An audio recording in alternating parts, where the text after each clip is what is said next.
Good evening, folks, and welcome to Alien Addict on this fine, luxurious, and spectacular evening. Because it's spectacular indeed, because we've got TUPACABRA right down there, just waiting to pop up on Alien Addict. But just before, let me just plug some stuff, because these little bad boys here, they're going away soon, and we're getting a whole new bunch of t-shirts. So yeah, if you want to get yourself some Alien Addict merch, you've literally got till the end of the week, and all these are coming down, and we got the new ones coming up that replace them. And also, guys, the podcast. We did our first exclusive.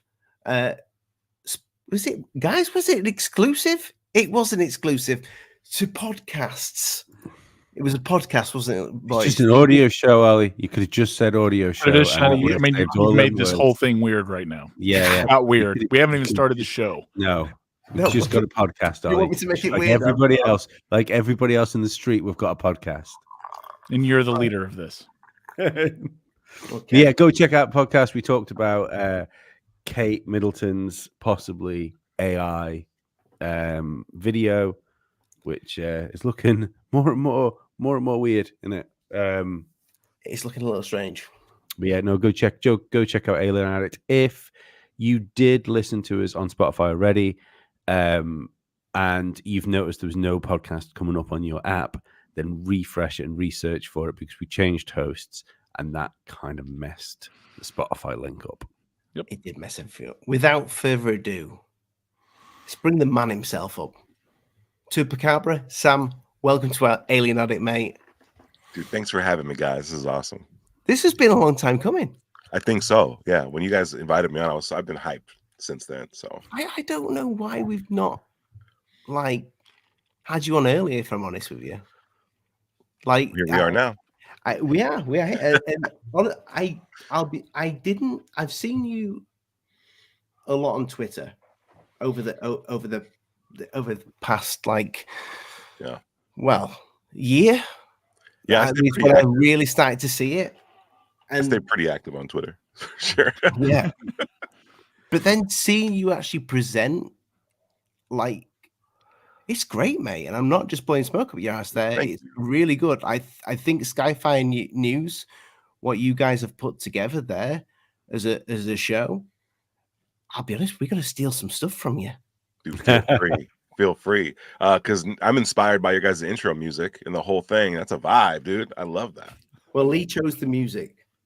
Lee, good work. I'm hyped. I'm hyped. I think it's always been good. It's like you guys got a lot of signature things, but like I feel like that kind of stuff takes time, right, to kind of build. But I'm really glad you guys checked out the channel. I mean, we're only a weekend to it, but I've been doing spaces for like 2 years or something, right? These Twitter spaces where it feels like a very low barrier of entry, like super easy to start up, and it's been great. And it really helps with being able to learn how to keep a conversation going. Plus, you get to kind of dip your feet into the concept of sharing your ideas, original thoughts, weighing them up against others and seeing where they come out, and finding the value in other things and experiences. It's been a long time coming to try to turn that into something like our current YouTube channel. So after a week, I mean, we're kind of pumped. We're definitely not discouraged. We want to keep it going. So I'm glad I'm really interested to see what Spaces turns into once X releases this YouTube rival app sort of video platform that they've been teasing. Dude, it's going to be interesting to see those people then move over and start and try and make some more complicated, probably the wrong word, but like more engaging content than Absolutely. like the forum style chats. Absolutely. And there's a lot of room there for it. I mean, if they incorporated like more complex video chatting and things like super chats and more engagement with the audience, I think that it would easily be a first option for some people, I think. We need that first option now, because it doesn't matter. Like, YouTube is the abusive partner, isn't it? We all know it's not a friend. We all know it doesn't treat us very well, but we keep coming back here. Yep. And the rules of the algorithm change way too often. You never know what's going on. You don't know what kind of topics you can talk about or whatnot. I mean, it's been bad for a while, but it's still kicking, still going. But X does seem to be the platform for a little bit more forward thinking in terms of like the security state type stuff. So do you remember, Sam, when the word UFO became something you couldn't put in your description on YouTube? when did that happen? That was I think that was just after I met you, Lee, because I think I remember telling you about That's it. not. That I had to go through all the YouTube, through all my videos and take out the word UFO, to the point that where I removed it from some of the titles just before, because I thought it'd get us lower down the algorithm. I don't think that's a thing anymore, but I can remember that there was some sort of statement released from YouTube, and it was one of the words that you weren't supposed to put inside your tags. It feels like it was wild. the first. It feels like that might have been one of the first like steps. Like, I mean, you guys did the show on Friday about the whole UFO thing being a psyop, and I think that obfuscation. God, where's my words gone?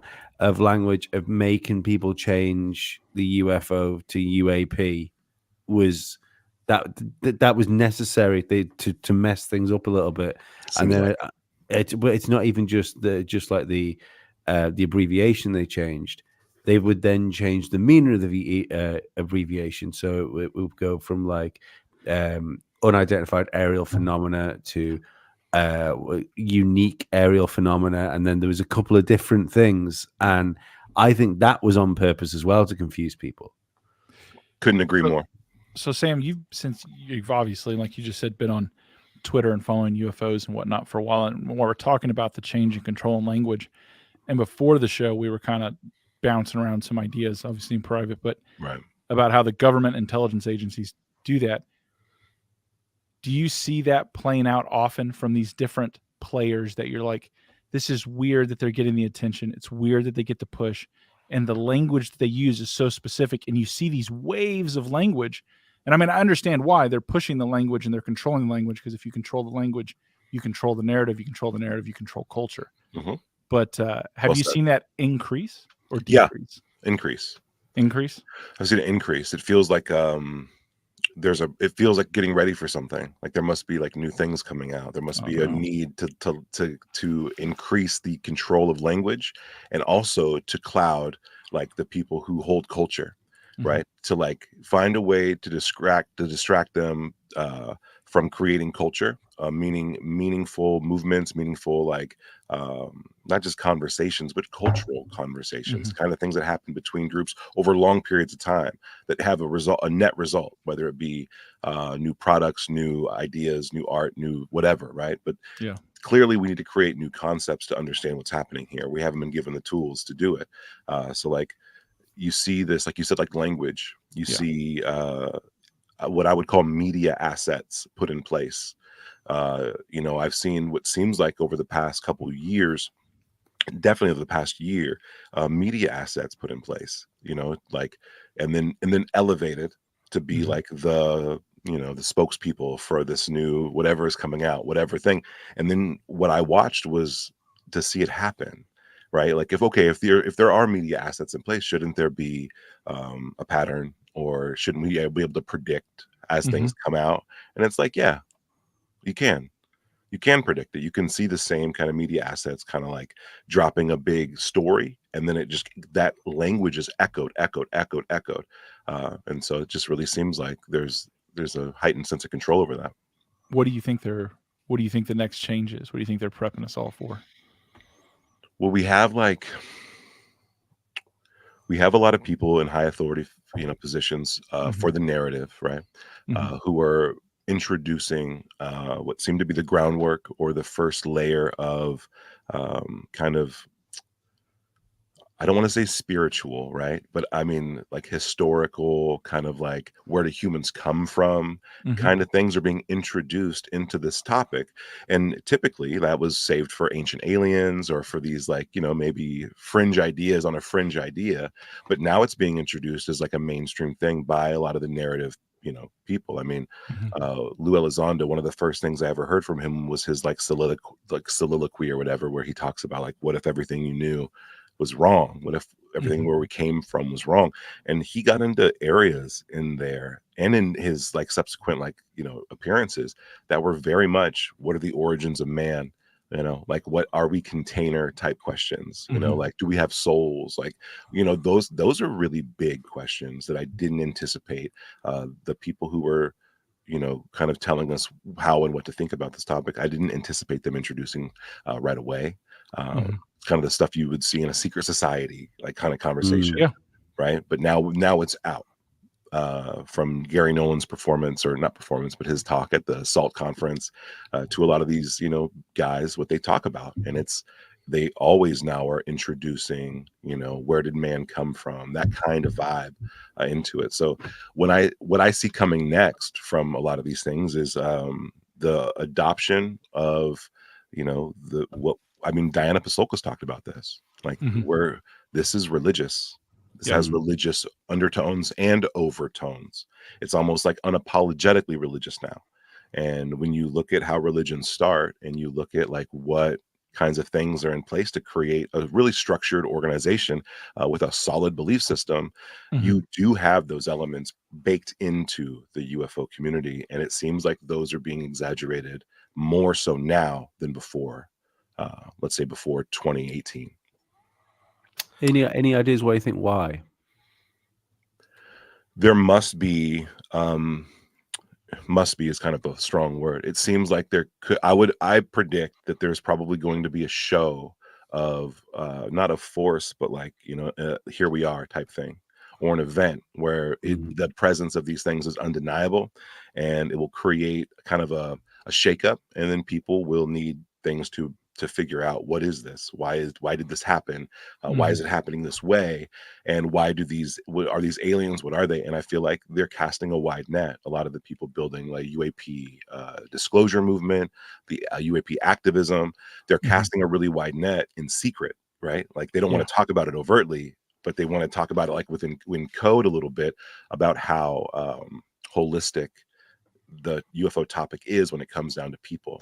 From like, I like that word holistic, because I agree with you. What I've noticed is they're definitely changing the direction that they like. The focus of culturally has always been little men from Zeta Reticula, right, or Mars or whatever. And now with this holistic speech, they're leaving that out. They're leaving little men from somewhere else. It's always, well, it's non-human intelligence. They've changed the word alien. Non-human intelligence. Boy, that's a vague category. Yep. It feels it's very prepping for something. What do you think the phenomenon is? You get to see a lot. What do you think? Your 10-cent review. I think it's like a narrator. Yeah. Like, you know, when you look at like I did a lot of video work, storytelling, you know, is the basis of that, right? Creating films, or creating music videos, or creating, you know, videos about ufology. We have to tell a story. And technology is getting really good, to the point where, like, you know, the barrier between a creative person who has a story to tell, producing let's say a full feature film about that story, there's going to be no one in between them. You can just type it in now, and it'll produce that film for you at a film level. So as a videographer, director, you know, I had to think, what is my value? What's my value in 20 years? What can, you know, because people won't need to hire me to come make their dream come true, right? And I just started to really focus and hone in on storytelling, and studying it, and what it's about, how ancient it is. And that's our first technology. I mean, from my research, from my perspective, storytelling is the first technology that got people to create something like generational knowledge.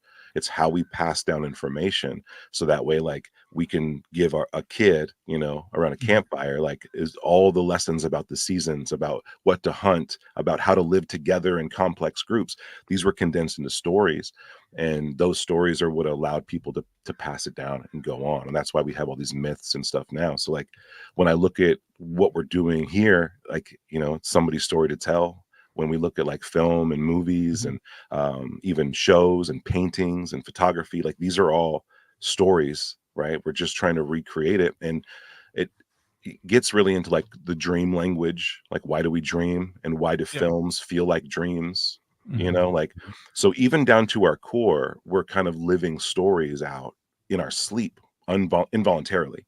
Mhm. So for me, it feels like that's like the basis of reality, right? We must be living in a story of some kind, like we must be. And then you have a lot of these examples where life goes from being like objective, where we're just watching it, to like a narrative that starts to, when we look at things like that's why I call like one of my films miracles, is because there's these moments where this world, the universe, it seems to be changing things in order to continue a story in a certain direction, right? Every one of us has a life that at the end of it, where it'll be condensed and summed up by some people, maybe ourselves, as like a dream or a story or a memory, right? And that has a beginning and a middle and an end. And so I look at this phenomenon, and what I see is things that like vehicles for a narrator to come in and adjust the movie, adjust the film, adjust the play, make these adjustments to guide a character into change, right? And then you look at like valet and all these different like Jungian principles about what these UFOs could be, and they constantly, encourage change. They push people to it, and it just, for me, like after years of listening to strangers tell me about their UFO experiences, like just strangers I'll never see on spaces, pop in with an avatar and a fake name, and I listen, hundreds of them. And that's the thing I hear the most is like, I was at a crossroads. I was, here's what I saw. And I'd always ask them, like, what was going on in your world when you saw this craft or saw this thing or woke up and couldn't move? Like, and there was always something like, oh, I just moved. I just got a divorce. So I lost a loved one, or I just got diagnosed, or, all this stuff. It's always right around that time. And so, yeah, I just look at it and I think like, if we have this intuition as humanity that there are souls and that there are things bigger than us, these UFOs seem to occupy that space very easily. Like these alien beings seem to like they could slide right in there and take over that that slot that was there previously by religions, previously by spiritualists or whatever, but now by people who believe in technology, right? And believe in that these things are going to come here and enact change. Right? Like talk to your most strictest believer, and they'll tell you like, oh, they're here to like judge us and they're going to change. You know what I mean? They don't like how humans are. Like they're going to change us. Yes. And that's what essentially a good story is, people or a person who is brought to a point where they have to change or not. And that's where you get a tragedy or a comedy or a drama or these feel good stories where people do change. But sometimes you don't, and you look at these UFOs and how they pop in. Like, look at Chris Bledsoe's case. Yes, Like, I think that's really elegant. I've never heard it put that way. That's I'm going to steal that now. By the way, do it, spread it around. It's mine now. No, that's really unique, man. It's like it's a director that is being very subtle and trying. But it would also make a case for why there seems to have been times in history where these things have been engaged with people on a much more personal level than what we see now. It's like if there's been like climaxes to stories in history or like huge plot twists, that would be a really good way to instigate immediate change, which is what you, as you were sort of talking about before, is what we might be heading towards. Absolutely. I mean, even if we get to the technological reaches that we want to, the things that we can do now, like just with this first round of AI and art and stuff as a filmmaker, like the things that I can produce now. Anything, even videos of princesses, you can make loads. Yeah. Oh my God, we got to talk about that, dude. But like, that's dangerous. Yes, but it's only going to get more and more intense. And so I think, a lot of people are doomers, where they think like the world's going to end, and I tend to think of that as like a symbolic instinct, right? That our world is going to end as we know it, right? The way in which we think things can get done are not going to be the way anymore. Like we have so much technology behind the dam that once it breaks, we'll have to readjust what we think is real and why we think it's real, and like what we want out of the world, what we want from each other. We have to readjust that. And I think like that's going to be so much shock for people. That could be apocalyptic when it comes down to your comfort zone. Like that could be like end of the world if you're really like ingrained in the way the world is now, and you aren't thinking about adapting to how it could be, then you are looking at the end of the world. Like you Yeah, are. because you're not a doomsday guy, are you, at all? No. You're I can't afford that. You know, like I don't want, why would I use my free time to like be concerned and to like that all this stuff is going to change? It's like there's so much stuff happening now that like the story's not over. You know, I think like I'm excited to see how this plays out. And in order for me to be excited, I can't be a doomer. You know, I can't be like, oh, in the future I'm gonna be living in a cave. Like, so like, I'd rather not. I'd rather think like maybe this is one of the billions of other times where humans just got it wrong out of fear, like where humans were just wrong. And I think like, yeah, I haven't seen enough evidence, you know. I don't think we're even getting things like if it is wrong, we're getting wrong out of fear. I think we're being told to think this. You know, it's we're being told there's no hope. We're being told to be scared of this, to be scared of that. And I've more come to terms with the fact that if it's what we're being told from like we'll go with the mainstream media sources and stuff like that, but just like main information sources, it's probably time to just not believe it and go, oh, look, if you're being told there's no hope, there's clearly loads of hope, because these people, I think there are people out there which would rather have us much more under control. And if that was a foregone conclusion, it would already have happened by now. I see a lot of and I agree with that. I'm genuinely a pretty optimistic and positive person. I think even when bad things happen, a little bit of foresight, it'll get you through. The sun's going to rise tomorrow. You know, every day is a new day. I think you see so much. I think we see so much. Anyone who's looking at the news and the media and the world spinning out is because they've lost the means of control of the culture and of the minds of so many people. So many people turn to alternative media as opposed to the real thing. And so many people now have varying opinions. Or if you look at it before the big jab incident where everyone got locked down, most people moved uniform and conspiracy theorists were still nut jobs. Now, everyone's a conspiracy theorist. Everyone will admit to you. Anyone you talk to on the streets, like, so what do you think about the news? They're lying. Whoa. Most of the world had trust in those talking heads, and no one does anymore. And people are looking for it, and they've lost that. That almost seems programmed too. It's almost like they were doing that for us. Like, you know, like I look at things now in such a new light. Like, so I saw a video of the nuclear tests, right? The A-bomb tests where a house gets blown away. Yes. And I watched this guy be like he was looking at the video, right? And he's like, why isn't the camera blown up? And I was like, wait a second. And then he was like, yeah, like the camera filming these tests, the lenses are super wide. They're not zoomed in. They're not a telephoto lens. Like they're wide, which means it's right there. And then there's a scene where it's a house and a car, and then right before the blast hits, the car's gone.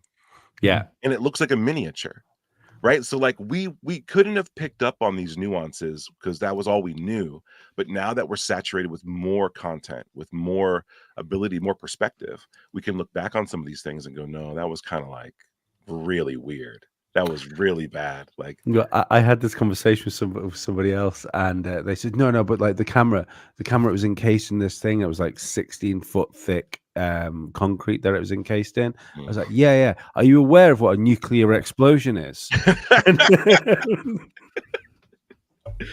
Dude, for real. All you need is a fridge and just getting it. You're fine. Duck and cover. Yeah, one of the other things I think it's funny you bring up nuclear is I've talked to people in the nuclear field and they laugh about those videos because they're like, the ambient radiation. They couldn't have taken the film out of those projectors for months just to be safe. It's like, why is it? Because you're just putting in a little metal container and then we're going to run in the car. Whole area is active. It may not kill you, but it's definitely going to blank out that video footage because that's that old reel-to-reel stuff, you know, gone. Well, they only got one photograph of Chernobyl, didn't they, from the helicopter, because the radiation started affecting the camera, and the one photograph they had was like all blurry as all fuck because it had already started to break down the camera. Film is very sensitive, like very sensitive to radiation. like even from the sun, dude. You can ruin it. Like that's what it's doing. It's absorbing it. Yeah. So yeah, there's a lot of funky stuff that I think, you know, in hindsight, we're going to look at and be able to analyze and be like, okay, this was really bad. Like this was so in your face. And the idea of what a conspiracy theorist is like is totally different. It's totally different. And you know, we find it being used as a cultural weapon more openly now than ever. Like, yes. you know, before it was a tool of the media. Like the media's job was to label someone a conspiracy theorist, to make everyone disregard what they were saying. But now people are using it as like a slur against people who are questioning, you know, or making them really question their reality. And so I think it's interesting because it wasn't, but you know, just 20 years ago, a little more over 20 years ago, you had the president of the United States coming out warning against conspiracy theorists. Don't listen to unhinged conspiracy theories about 9/11 or anything. Trust us. Trust it. People are like, yeah. I remember talking to people about 9/11. Like, hey, these things don't add up. And they're like, you know what? You're the problem. You're the problem with this world today. I know these same people today still. And I was like, so how's things going? And they're like, oh man, I don't know. I just everything's wrong. And it's like, you're gonna be okay, bro. Dude, I mean, you almost do see a pretty stark reality shift from people who have different ideas. They're living in different realities now.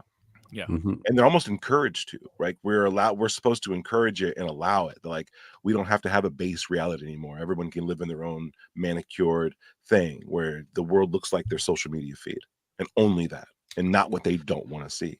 And it's created a really big divide where like you can see like the power of perception, like the power of the mind is more evident now than ever, because that's where these like prisons and these systems exist now.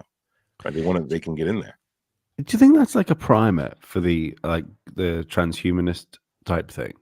You know, if because obviously we are probably rapidly going into this AR like thing, you know, where people, the minute we can stick like Apple Vision Pro, whatever it's called, into normal glasses where you can just walk around in, and that overlay can be like put in front of you. Because the one thing that's always got me with that, which I don't hear enough people talking about, will be Instagram filters, where people will be people will be able to make themselves look like they do when they're just photographs. You won't. And what? If we're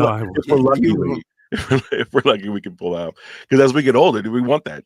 Get us that filter, dude. Like, I think that the transhumanism is a movement by people who are really jealous of nature, right? Like, I see the VR world, like living in a virtual reality. I see that as a, you know, like people, the human, like all of us, like we have a body, we have a mind, and hopefully we have something called like a spirit, right? That like is the real steering wheel, like it's holding its hands on the wheel, right?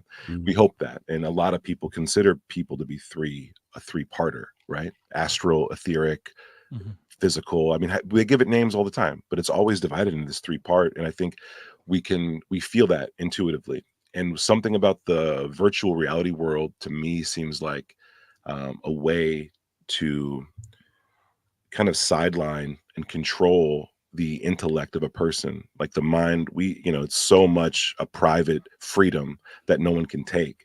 But when we voluntarily go into a system that was constructed by another person, right? Not this, right? A system constructed by another person based on rules, the physics in that world will be constructed by a person, right? It'll be real to the point where it feels real. But then again, like they could apply extra gravity on you because you didn't like pay your bill on time. There's so many things that they can now control about your perception of that reality that they can't do here. And I just feel like some people see that as an opportunity to take over what they couldn't take over before. So I'm very hesitant about transhumanism. I'm very hesitant about living in a man-made world. Like it seems like escapism, but also like you're giving over your ideas about reality to someone who probably didn't earn it, who probably doesn't have your best intentions in mind. So like I'm out. I don't want a Neuralink in my brain. I don't want to live in a virtual world. Like, you know what I mean? Like, I think now's the time to get touching grass again. Is what it seems. I think that coupled with what you were saying before about AI, and especially because when you think about the With the Sora AI thing coming out, with people making short videos, like you say, that's going to go into much longer content that people can make until you can make your own like feature film with prompts. And then the next step from that will be you'll be able to make your own video game with prompts. And if you can make your own video game with prompts, you can make your own virtual worlds with prompts. And at that point, I mean, who wouldn't after a bad day, if like there'd be a certain point in your life, like an arcade you can't go to anymore that you used to go to as a child with like your father, and you can fucking relive that moment as a child with your father being taken out on Sunday afternoon, something like that. That would be incredibly addictive. I think that's definitely how it'll be pitched. I think that when it comes to that point, that's what the pitch will be. But I'm afraid of the other side of that coin. Like the latest guy that they were, if anyone is on X, and I'm sure everyone watching this now, and I'm sure you guys have seen it, the Neuralink implant, when he's talking and he's texting and they're interviewing him, there was something that was said that he said. He's like, once you gave me full control of it. Sorry, what? You're not in. If they gave you full control, you do not have full control.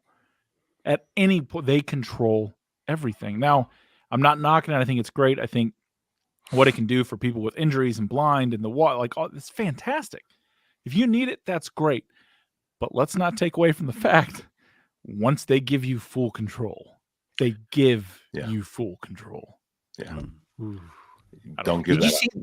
Did you see the robot the other day? I mean, that when it's the one where it's cutting the apple. Yeah, it puts the rubbish away and stacks the plates and stuff like that. Yeah, I mean, that's just like a prototype.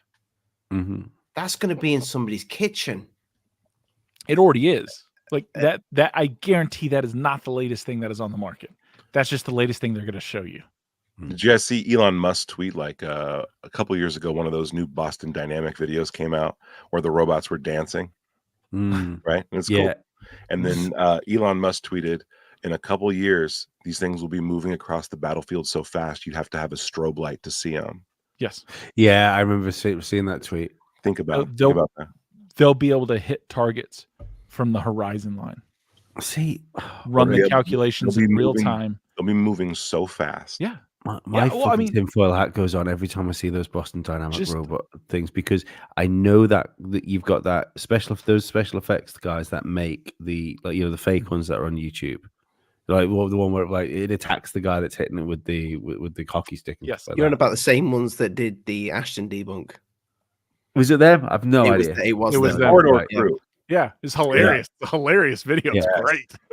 But those videos of the Boston Dynamic robots that are made look exactly like the Boston Dynamic robots videos, and it was the one. You know the one where he's like jumping up or jumps on the scaffold and stuff like that. He jumps onto a scaffold, he jumps off the scaffold. Yeah, and I get the same uncanny valley when I look at that than I do when I look at that Kate Middleton video. And there's a little bit of me wonders whether this technology is being so overblown, and we are being led to believe that we are on the verge of this technological sort of place which doesn't exist. Because there's something weird about watching those videos, and I can't put my finger on it. Yeah, like they look and move in a way that doesn't look real. Like it was going to fall over any minute. They don't feel like they hold mass. Yes. When you watch a video, watch a video game with something, and it should be something heavy, but it's not heavy. There's no mass to it. It feels like watching that. Now, unless they are just unbelievably well balanced with hydraulics and stuff like that, so they just move so fluidly. I kind of feel it's weird that we've skipped the RoboCop part of things. This is exactly the video I was talking about. Yeah, this is fantastic. I love the work that they do. I think the RoboCop will come in certain countries, but not all countries. Yeah. And my fear of it isn't even them running across the battlefield because of just the extreme cost still involved with them. But if you had a small unit, sorry, Dave, just quickly. This is what got me, that when you watch a move that plank and stuff like that, it doesn't seem like any of these things are heavy. They're not for servos and hydraulics. It wouldn't be at all, man. Like No, you've but seen a when he crane in a factory pick up tons of material. when he drops it, you would feel it would look like that. But when these things drop and hit the floor like that, they was look weird. more. Yeah, they Yeah. look more like the when you see like assets drop in like Unreal Engine or something. Hey man, I hope they're not real. Oh yeah, I'm pulling for it not to be real I would because, love that if they like were I not was real. saying, the integration you could have just one of these things that's tied in with real-time satellite, real-time drone footage, artillery that's automated, which we already have. One is an army because it can hit anything that can be scanned because it can do the math on the fly. That's unstoppable. Let's Terminator time. It's honestly beyond. Terminator was always it always fell short of what it was, right? What it could really be. It's scary. How fast could a robot or an AI calculate things before we consider it to be psychic or sentient, or like, you know what I mean, like omnipotent? Like, we really don't know. Like, we don't know like the limits of information and how we collect it, and you know, even visual information is collected and dissected in our brain in a way we don't really understand yet. So like, there's things that we could develop today that might understand those limitations and find different slipstreams between to slip between people's perceptions. Like they could figure out like, oh, the human mind can't see things at this frame rate. It can't do these things. And then if it starts to exhibit like the, you know, mastery of those things, like we might be like, holy shit, it's a god or something, you know, like, oh yeah, we have no idea these limits. We should really begin to lay that out for people. Like as a culture that's encouraging AI and robots, like we, you know, I wish that they were going slower, but it seemed like it's going to only speed up. We should be examining what it means to be a person every time we push a robot to be closer to a person, because I think that if not, we can lose grasp on that pretty quick, and it can get kind of away from us. Maybe that's the next thing. So Dave, you've got the Turing test, haven't you? Which we use to discern whether AI is sentient or not. Maybe when AI becomes sentient, the next Turing test is to work out whether AI is God or not. At what point does something become so powerful it becomes a god? I think there's actually two scenarios I can think of that would actually be worse than that. One, true AI has never achieved just truly advanced algorithms. Those algorithms that are created by man are then tainted by that, and that's all we have. So it's not actually thinking; it's just operating by the bias of whoever wrote the initial code, right? That's bad because human crafting isn't going to be good enough to get it through that. Whereas if we allowed something to maybe come into its own consciousness, then we can have a rational conversation because it's its own being. My other one is we don't know what consciousness is. We don't understand it. Like nobody's focusing on that. We don't know what it is. And we don't know, but a lot of people believe that is a quantum phenomenon. And we're using quantum computing in AI. If our consciousness is a quantum phenomenon and we're using quantum computing, who's to say some consciousness from some other plane that some NHI, non-human intelligence, we just gave a titanium body and access to everything on the internet? That's a problem. No, I think that's a great question. Like, what is consciousness? Yeah. And how can we determine if something is conscious? Like, you know, there's these theories. I think one of the best ones is that, like, you know, there's these things that exist, right? Call them souls or whatever, that are conscious, and they can occupy a thing, you know, and maybe there's a process that connects that consciousness to a specific person. Maybe that's what DNA is, you know. The DNA as a biological antenna for consciousness isn't a novel idea. It's not a new one. It's not mine. I've definitely heard it before, right? But I think that could be it. And you got to imagine, like, let's say we create, you know, an AI. Like there's that story, I don't know who wrote it, do robots dream of electric sheep? I think that's like that's Philip K. Dick. Right. Okay. And it's this idea, like these scientists are going into this lab and, you know, messing with this AI, and they're turning it on in the morning and they're talking to it, they're training it, and it's essentially like a robotic head, you know. Then they turn it off at night, and they come back in the morning and they turn it on, and one day the robot's like, hey, good morning, Dave, like, good morning, guys, like, I had a dream last night. And then the scientists are like, what the hell are you talking about? You had a dream? And he's like, yeah, I had a dream. Like, what'd you dream about? And he's like, I led a robot revolution. And I think a doctor just gats it in the head. You're like, because it's like, okay, what has happened? Like the dream is now you're conscious. If you're dreaming when you're off, then something has connected to you. Some consciousness that wants to be alive has now potentially used this body, this artificial body, because it has all the potential to hold something like a conscious, something as complex as that.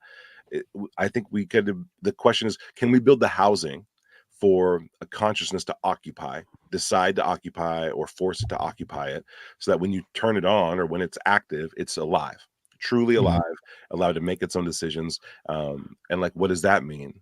So I think a robot like might be like a really cool way to determine what consciousness is, but it might be like one of the most like, I would say, like beyond human rights violations. Like it would go into some other realm, like like Frankenstein. Like, can we do this? Should we do this? Like it's going to be like an eternal question, right? Because then we have to, I think the reason why it's so strange, so hard to answer, because it forces us to question, who are we and why are we here?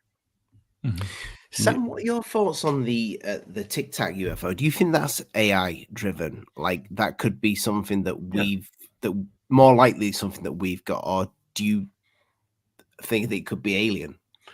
It looks so much like a propane tank. You know what I mean? It looks so much like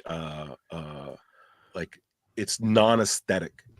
Do you know what I mean? Like, it just has the Tic-Tac, the shape of it, the way in which it was seen. I mean, this is the object that like Fravor and Dietrich, right? They saw, and they said that there was something bubbling under the water, like a massive, another type of object was like bubbling up, and this Tic-Tac was like darting back and forth in a very weird, controlled way, right over the water surface, like it was doing a weird job.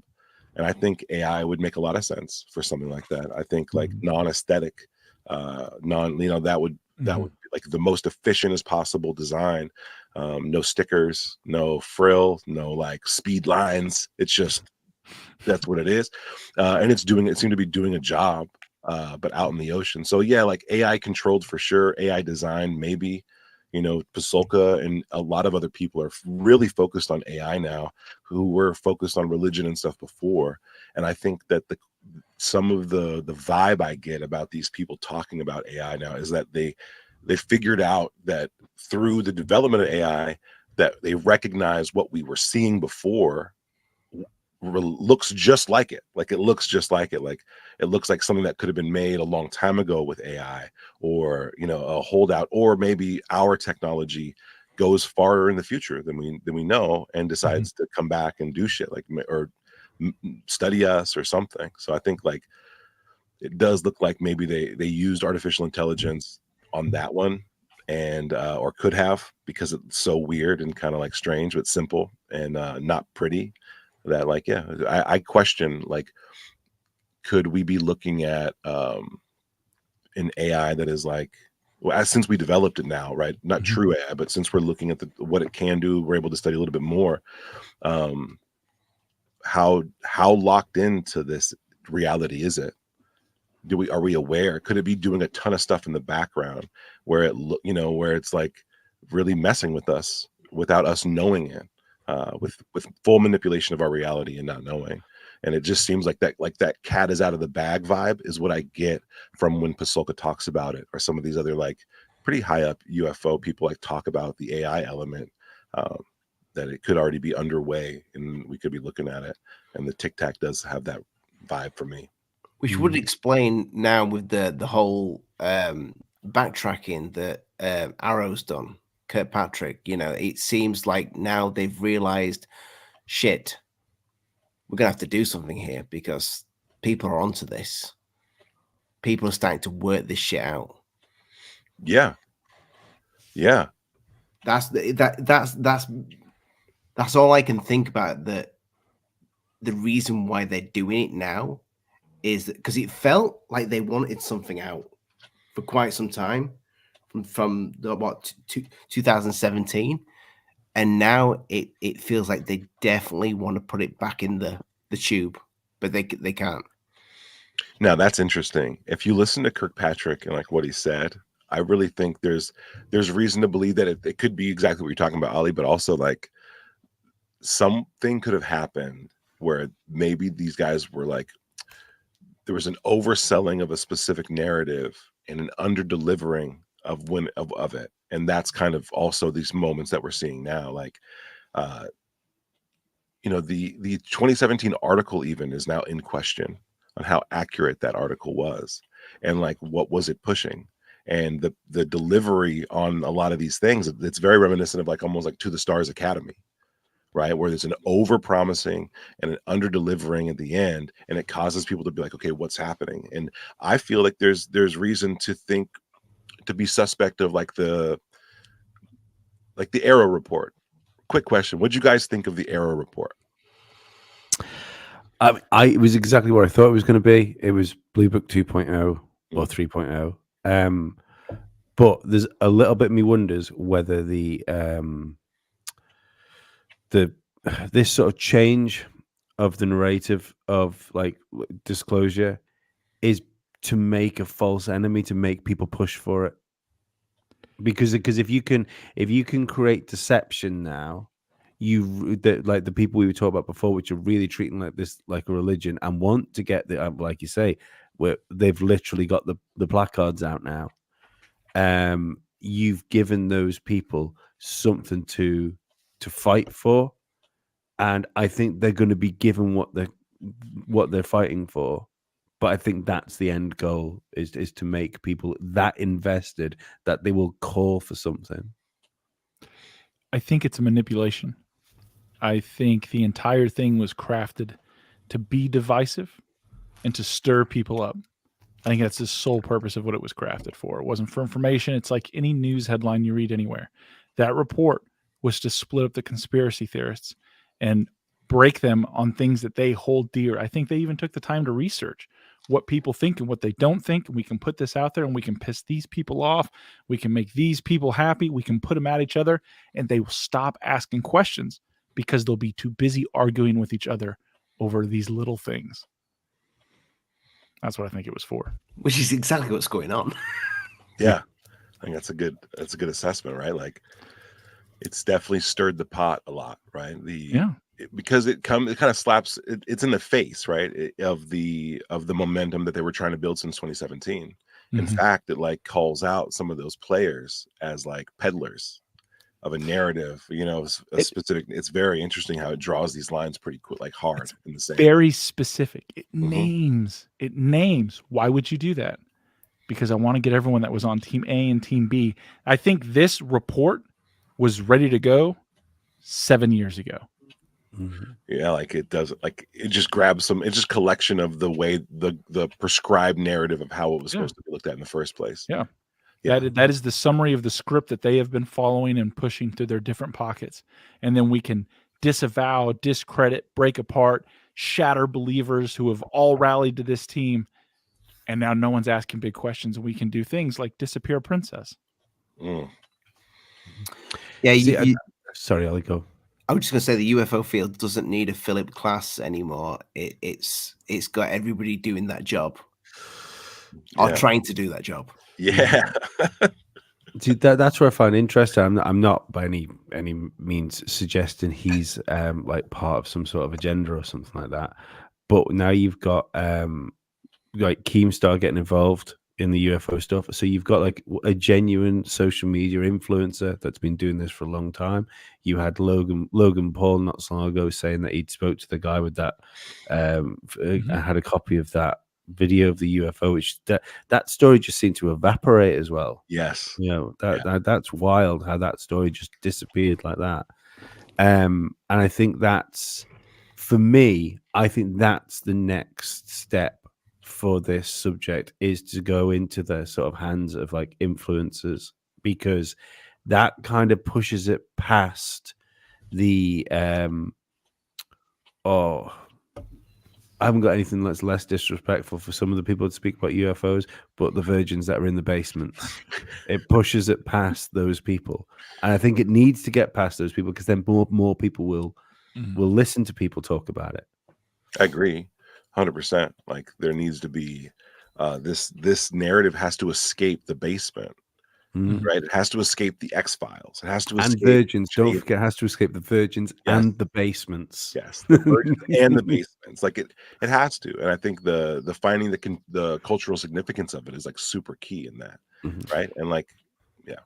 I don't agree with getting it past it. I think we need the virgins in the basements, because without it, where are all the e-girls going to be? That's true. That's true. Excuse me. That's true. That's to get real jobs. Like, Nah, we can't do that. no, we can't do We it. can't do that. Sam, how did you get into this in the first place? Like, how long ago? What tickled your fancy with UFOs? After I graduated from Langley, no, I'm playing the. I didn't see you there. I was assigned. This. I just was like, I grew up around weird stuff, and I thought that like the world was super weird, and from like a super early age, I've never seen a UFO or anything, but like I woke up one night and there was this lady in my room, and she wasn't really there. Like it wasn't a real person. It was very strange, and I didn't know how to process that. I think I must have been 6 or 7, and I just kind of held that with me for a while before telling even my mom about it or whatever.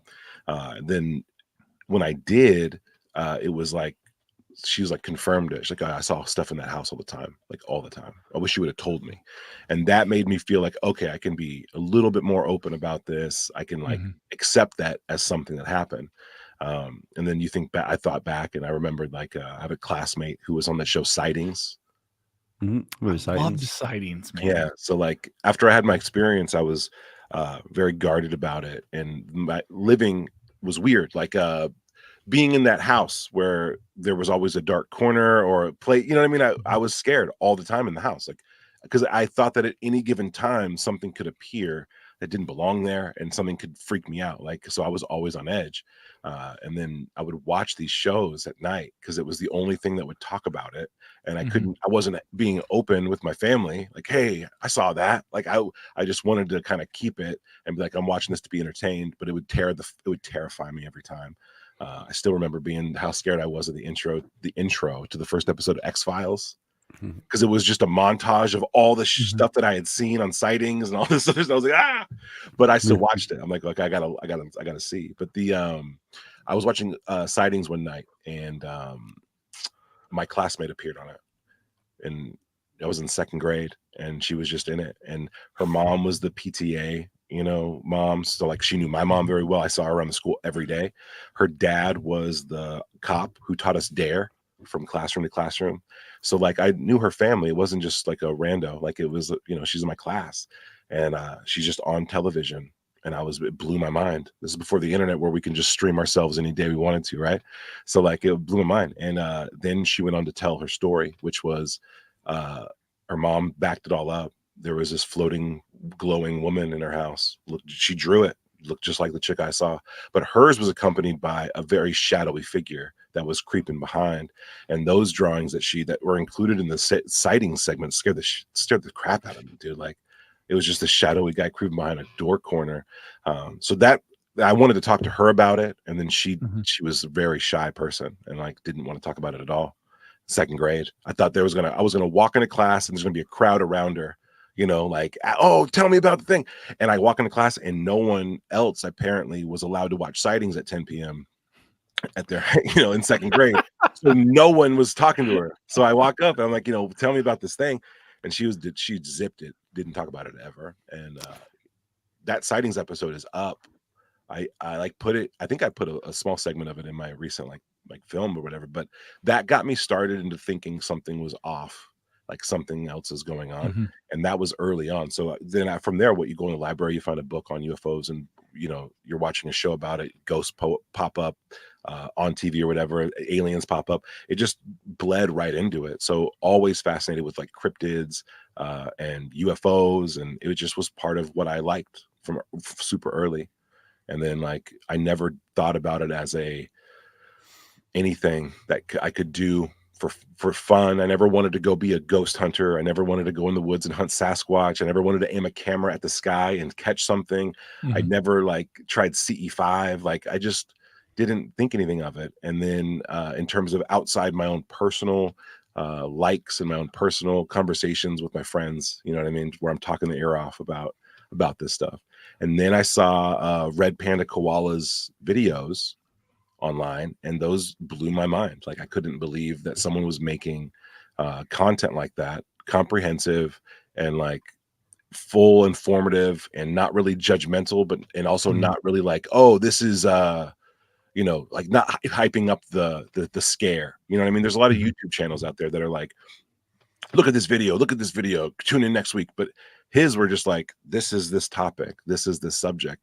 And that got that like lit a fire under my ass, like especially after COVID, that like a person could make content about this, share their thoughts about this, you know, explore this in a video and inspire other people to think about it in a new way that like shook off the stigma. And that I saw true value in that.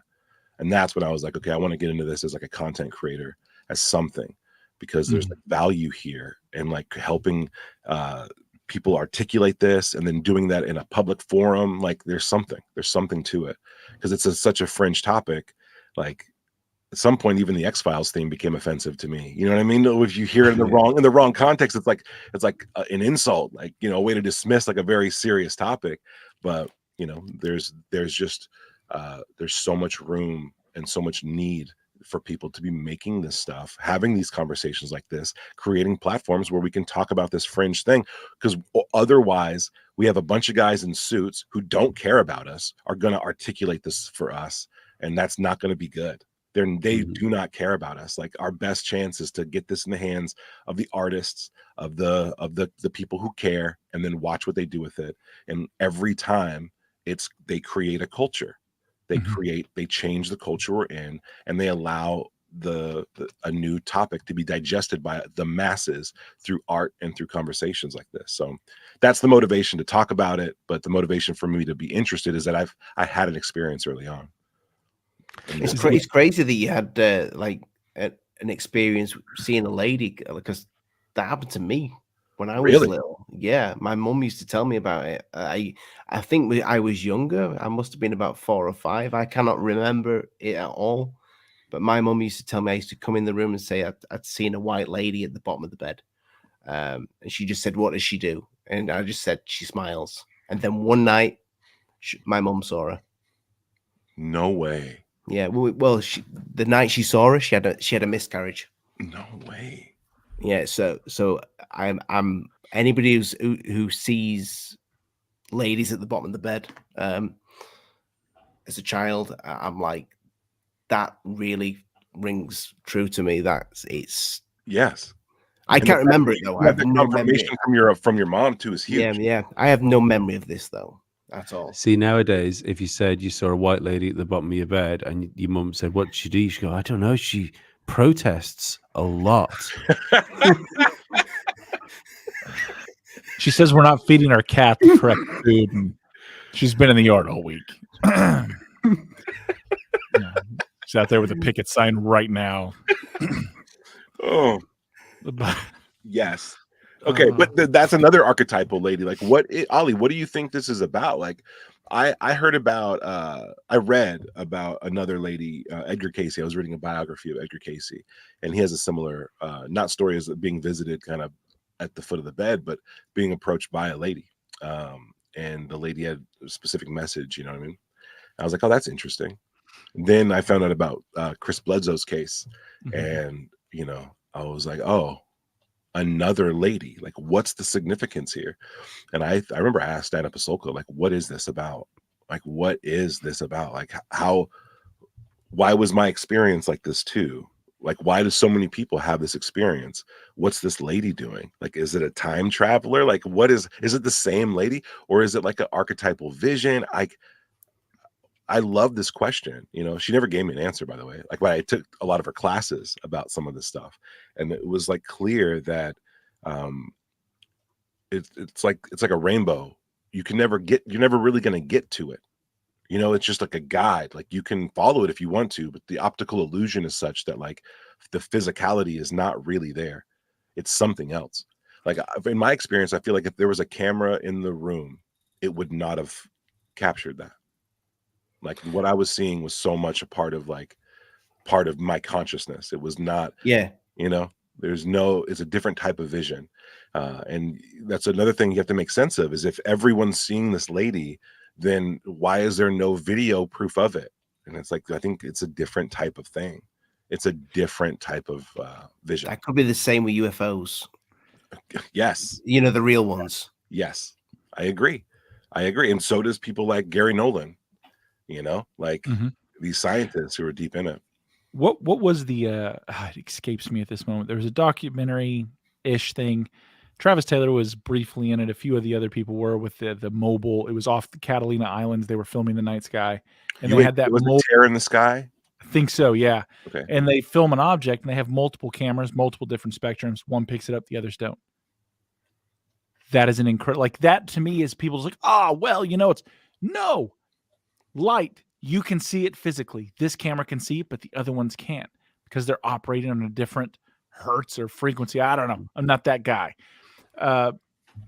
We should be taking a bigger deal of this because that goes hand in hand with a paranormal-esque phenomenon. Yeah. You know, it's a group of people and two people see a woman cross the hallway and everyone else like, well, I didn't see it. And these people are like, well, we absolutely saw it. We both saw the same. In fact, I've been in that in a large hospital. It was a hunt, and I was with a very dear friend of mine, and we're with a group of other people. And of the group of people, 3 people see something, all different vantage points down a hallway. No one else in the group did. And it's everyone's, well, you're clearly, it's like, she's over there, he's over here, I'm over here. So something about this doesn't add up. Happens with smells too. Yes, 100%. Sulfur. Yeah. Some people will smell it and some people won't.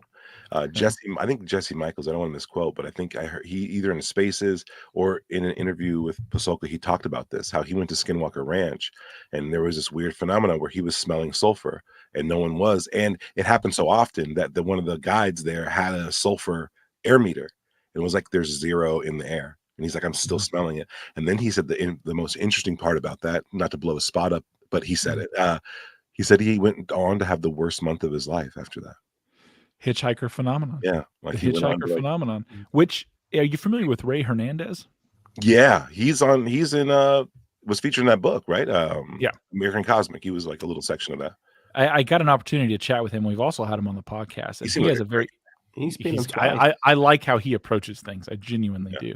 He's one of the few out there that I'm like, there's Dave. I was blocked out at that time, but I was with a few other, and that lady worked for the government. Anyway, it doesn't matter how I know that. Got a DOE like shirt on. But that picture. What's that? I don't know why I've still got that picture saved. I love it. So he loves to Hernandez. Hernandez had an experience where he was his dog sick, and him and his wife were praying, and they had a whole thing happen, but both of them were seeing something different. Like, correct. Okay, that's.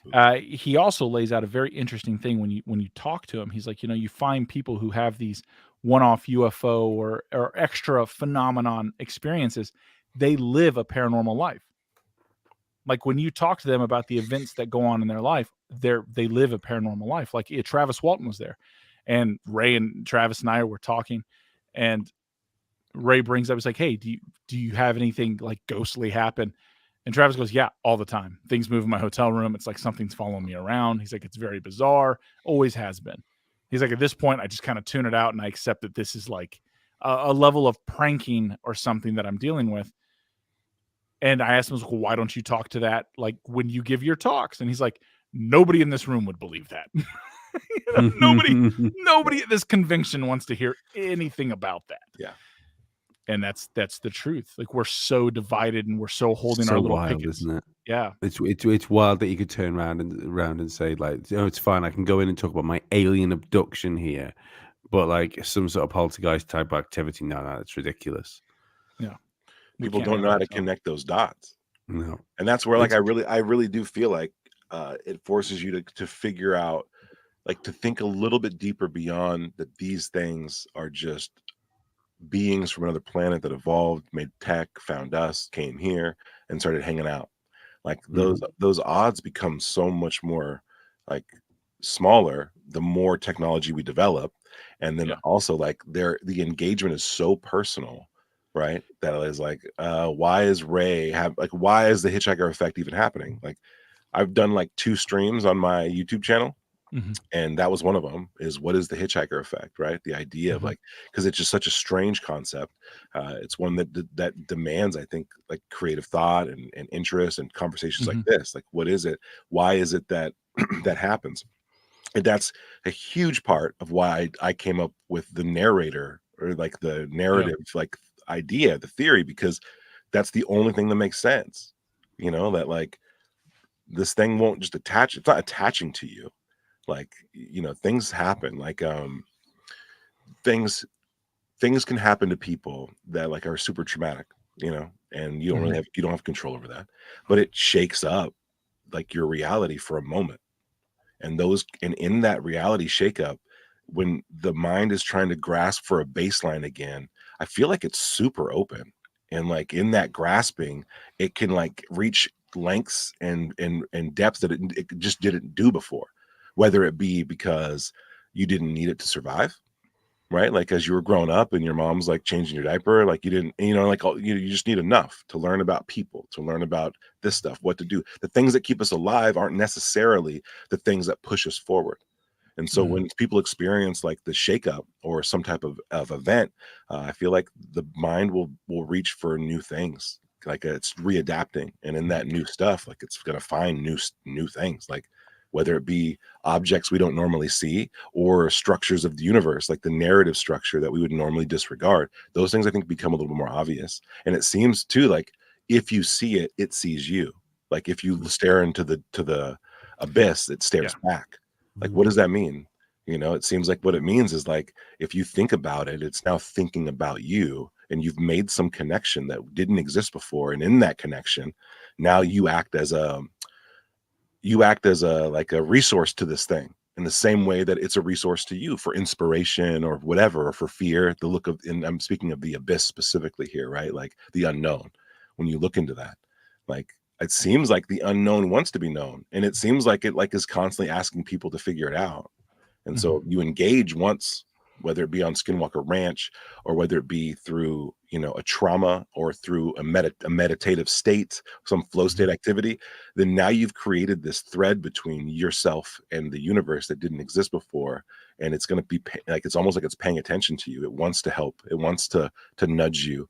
It wants you to think about it. So when you're not, it's like the class is over. You lost your keys. Can't find those. Like, how much, you know, oh, you were super cocky and confident. What about this? You know, because it's like, it just seems like it's constantly pushing people to change what they're doing. And that's a scary thing for a lot of people. It is. It also has the tendency to be contagious.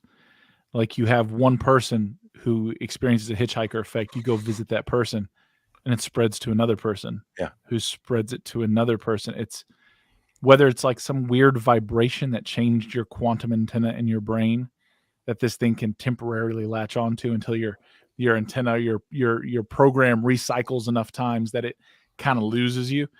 I don't know. I find it to be one of the most fascinating aspects of the phenomenon, and it's the least talked about aspect of the phenomenon. Even like Travis Taylor was doing an interview, and it was brought up, and I forget who was doing it. I think it was George Knapp was doing those little short interviews with him, and he didn't even want to talk about it. No, he's like, "Wow," because when you talk about it, it only comes back around, comes back and shows up. And it's like, let's set a fire in the garden. It feels like an energy thing, doesn't it? It feels like there's if you open like lines of communication, you're not just open line of communication. You're open like an energy conduit that help these things. It makes me wonder whether if because the hitchhiker effect like wears off, whether there's only so much we have. No, there's only so much like surplus energy that kicks around a person that they can sap from us before we're essentially not giving anything else off because everything else is being used to keep us battery's dead, keep us running. Yeah. I mean, there's like a sympathetic resonance kind of effect, I think, with the hitchhiker effect, right? Where like the vibration, you know, like if two tuning forks are tuned together, like if they're tuned to the same pitch, if you hit one and the sound waves can reach the other, the other one will begin to vibrate like in the same way, right? So there's these sympathetic resonance things that happen, and I think our brains and our bodies, there's frequencies happening, right? And we have this thing now that we know we can kind of focus on is like the caudate putamen, or the basal ganglia structure in the mind, that may be the source of intuition and whatever else, right? They're really diving into this, and it seems to me that like when that thing is hyperactive, right? When they were looking at the neural density of it, when Nolan and Kit Green were studying the brains of experiencers, people who have seen, or been around the presence of something strange, that their basal ganglia, the structure is different. It's got a much higher neural density than people who without it. And that could easily be a type of sympathetic resonance, where now if you're around somebody, right, who's like that, like the nature of sharing our realities together might dictate that brains are sensitive to these frequencies, and you might unknowingly be bathing the people around you in this, in this thing that causes their specific part of the brain to start to resonate with yours, which would then, could then open them up to this type of communication, which is I would relate it to like the dream. Like, so, we fall asleep every night, we dream. What's happening there? What's the difference between dream reality or dream thought and waking thought? And it's huge. There's a canyon between those two states of mind. And what seems to be happening is like the reason why we dream should, number one, be studied more than my assumptions of why we dream, right? So we should definitely ask these questions. But it seems like the dream is a very fast version of this type of narrative thing I'm talking about, where like maybe the universe wants to talk back, yada yada. There's no maybes in a dream. That's exactly what's happening, in multiple symbolic layers, that when you wake up and you think about it, not only do you have to apply a temporal structure to it yourself, which is why people are like, wait, this happened, and then this happened, and then wait a second, you were there, but then you weren't there, like, because there are all these moments that happen at once. All these visions happen at once. Our brains can comprehend it in a symbolic way, like listening to a song or watching a movie. In the dream state, we're open to all of that information all at one time. So it's a very strong state of mind that, like, I could imagine is very similar to some of these experiences where the hitchhiker effect takes place, where life feels like a dream. Like there's the nature of things has fundamentally changed and is more dreamlike. And yeah, there's all kinds of reasons. I'm going to get into this in the Rosicrucian show I'm doing, but essentially, like, there's a lot of like theosophy and anthropophacy, like these weird types of spiritualist movements that popped up and began to be like really articulated, really honed in on in the late 1700s, that we're talking about these types of reality shifts and the type of things that cause us to dream and why we dream. And, the fact that, like, it's a process, a necessary process for change. And Carl Jung picked up on this in a lot of his works, is that, we dream to change. Like, one of the famous things, I think, the idea that, like, dreams are the precursor to thought, the way artists are the precursor to culture. Right. So, like, we dream so that we can think about new things in new ways, because in reality, we can't do that. So the dream helps us kind of understand new things. And that's, again, we're over here with UFOs, like a brand new thing. What tools do we need consciously to really put it in focus and identify it? And that's why I think we have the high strangeness. Right. The high strangeness is like, this should not be happening, but it is happening. And now we have to come to terms with why. And that very much seems like because we're supposed to be seeing these things, or, you know what I mean? Something new is going on. And our brains are intuitively borrowing from the dream state of mind to help us put this weird, vague, unknown thing in focus, so that our culture can then incorporate it and figure it out and then use it in the same way we did with technology. Like, we had to create public school systems to train kids how to go work in a factory. We had to create social, cultural changes in order to get used to these new structures that are going to push us or will push us or whatever. So, and our school systems are still built around that, about making factory workers. That's what they are. And so, like, really think about it. If the new economy was built on ideas or built on something a little less about digging and destruction and something a little bit more weird or whatever, then our school systems would then have to change to make sure that we could take advantage or mine that particular ore of the future, right? So like we'd have to create cultural change for it. And that seems like why the high strangeness aspect is happening, why the hitchhiker event could be happening, because it's contagious, because we're facing a change we have to kind of put in. But it's a really big question, I guess.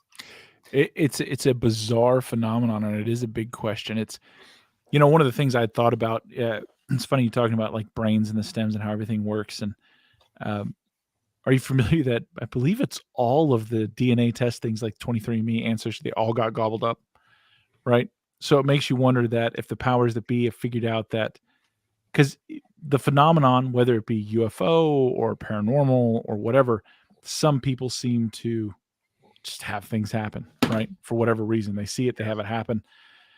Maybe it is. Maybe it's because their ganglia has changed. Maybe it's because their pineal gland is enhanced and it's just constantly flooding their system instead of only when they're asleep. So it allows them to be separate, or it allows some part of that quantum antenna to vibrate in a way. What if the powers that be are trying to figure out the genetic markers for that so they can track those people down to better communicate? I think there's evidence to suggest that's exactly what they're doing. Yeah, I think so too. I think that's exactly what they're doing. I'm sure it's not nefarious. I'm sure it's for the best of everybody and not those of a few. But even, like they're even talking about developing drugs to prevent people from experiencing the phenomenon, because it's damaging their life. Now, like think it through, think it through. It really doesn't sound like we want to give man another human like that kind of charge. Like if it's happening on accident, I mean, Itzhak Bentov predicted this, right? That like on the bell curve of human evolution, like there's going to be people on the forefront of it all the time. And when they're in the forefront, meaning like if they're highly evolved, they're not going to fit in. But the fact is that we are evolving, and we're evolving involuntarily. There are ways in which people can push, like the yogis and whatnot, through meditation. They can push their senses to be higher and better than, and they try, right, for enlightenment and for different experiences, and to kind of like increase. My dog's all moving around, and then to increase like just awareness about the world, because some people want that. Some people's lives are better when they are more aware, right? Some people's lives are worse when they're more aware, right? Sometimes there could be too much truth, right? But if there are potential for people to access that purposefully, we have to accept that there's potential for it to happen accidentally. That there's a population within our world, right? Within our culture, within every society, there's groups of people who are accidentally more evolved, who are seeing and sensing the world at a higher level than what is normally allowed or normally accepted. And that like, in this, Itzhak Bentov was like a mystic from Israel who like invented stuff, had patents, but was the baseline for when the government did the CIA research in the Gateway Papers, which was like, big on what consciousness is. The person that they fell back on, the person whose teachings they fell back on to double check and to figure out if this is a real thing, was Itzhak Bentov's work. And he was killed in the biggest plane crash on American soil until 9/11 in 1978, I think, from the Chicago O'Hare plane crash that happened. Like it seemed like a very suspect, and he was about to go to Japan to talk to a bunch of other scientists about his findings and whatnot. So we lost a great one there. But one of the things he said in this interview was, he asked the host, like, where would you think you would find these individuals who are highly advanced, who are highly evolved, more so than other people? And I don't mean like evolved because they're mutants, but their brains are opened up a little bit more. They see more colors, maybe they hear more sounds, maybe they can feel feelings in a different dimension. And he asked them, where would you find them? And the guy was like, CEO positions, think tanks, like all these, like they are probably being utilized to push our society forward. And his answer, Bentov's answer, was, I think you'd find them in the mental institutions. I agree with that. And that's a hard fact, or it's a theory that presents a hard truth to us, to really question what it is, what our standards are for acceptance of other people, and what our standards are for mental health. And could it be, right? Could there be a situation where we have been falsely diagnosing people with a very specific, biological, medical, followable, provable, fixable thing, blanketing them with another diagnosis and shoving them away simply because they looked at reality so differently that they couldn't slip in, they couldn't figure out, they couldn't do it. And I looked into that for a year. The last year I've looked into this, and it's been very surprising how much I've found about that. Like, I thought I would be a fringe research, but I ended up diving in and having a lot of meat on the bones for this particular idea. And I'm just following Itzhak Bentov's theory. But when you look into it and you look into like different types of schizophrenics and whatnot, you're like, what is happening? What is happening there? How much more of the reality they perceive, and that because they see it and they're able to interact, it notices. Oh yeah. Isn't there a doctor that was looking into this? I think Yes. I think Lee invited him on that was looking into this, and he said that he thinks some of these people with schizophrenia, they are actually speaking to something else. I think so. Like, I watched so many medical footage, and documentaries following people with like manic schizophrenia and looking at like what they were trying to figure out what they were seeing. Like, what are they doing when they're having a manic episode? What's happening? And I came to a conclusion that the thing I think I can relate it to the most is sleepwalking or dreaming. That, and not in every case, I'm not a doctor, so I'm just looking at things and trying to connect dots. And what it looked like to me was that there was a very clear connection, just in terms of the behavior of a really intense dream, and then these manic schizophrenic episodes. And I found a documentary, I think it's called like Children in Darkness, and it was about a children's mental institution in like the 60s, 70s, and they followed this one kid around.